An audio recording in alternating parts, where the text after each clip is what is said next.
కాకినాడ రామకృష్ణారావుపేటలో వెంచేసి ఉన్న శ్రీ అలివేలు మంగా పద్మావతి సమేత శ్రీ వెంకటేశ్వర స్వామి వారి ఆలయంలో కళ్యాణోత్సవం ఘనంగా జరిగింది. ఆలయం వద్ద ప్రత్యేకంగా ఏర్పాటు చేసిన వేదికపై స్వామి అమ్మవార్ల ఉత్సవ విగ్రహాలను ఉంచి ఆలయ అర్చకులు వేద పండితులు స్వామివారి కళ్యాణం శాస్త్రోక్తంగా జరిపించారు.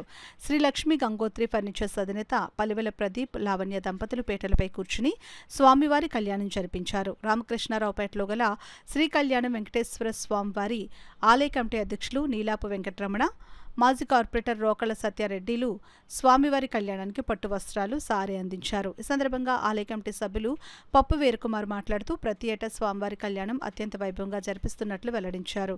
కళ్యాణోత్సవాన్ని పురస్కరించుకుని ఆదివారం భారీ ఎత్తున అన్నప్రసాద వితరణ కార్యక్రమాన్ని నిర్వహిస్తున్నట్లు వెల్లడించారు. ఈ కార్యక్రమంలో ఆలయ కమిటీ సభ్యులు కాళ్ల చిన్న, దొడ్డి మున్ని, కొప్పల భద్రం, రఘు, బ్రహ్మం, దళాయి సూరిబాబు, పెద్ద సంఖ్యలో ఆలయ కమిటీ సభ్యులు, మహిళలు పాల్గొన్నారు. ధర్మకర్త మండలందరూ కూడా ఈ దేవాలయానికి కానుకలు, బట్టలు, సారీ ఇచ్చారు. వారికి కమిటీ తరఫున ధన్యవాదాలు తెలుపుతూ, అలాగే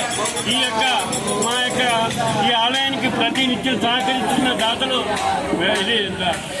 అందరికీ నమస్కరిస్తూ, అలాగే మా కమిటీ మెంబర్స్ అయినటువంటి కాళ్ల చిన్న, దొడ్డి మున్ని, కొప్పుల భద్రం గారు, నంబర్ రఘు, తర్వాత బ్రహ్మం గారు, దొడ్డి సూరిబాబు గారు,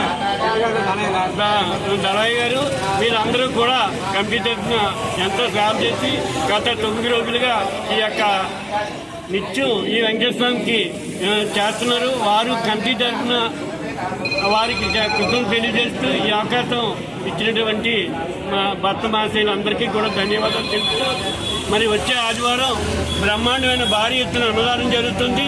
ఆ అన్నదాన కార్యక్రమానికి ప్రతి ఒక్కరూ కూడా వస్తు రూపులు సహకరించవలసిందిగా కోరుతున్నారు.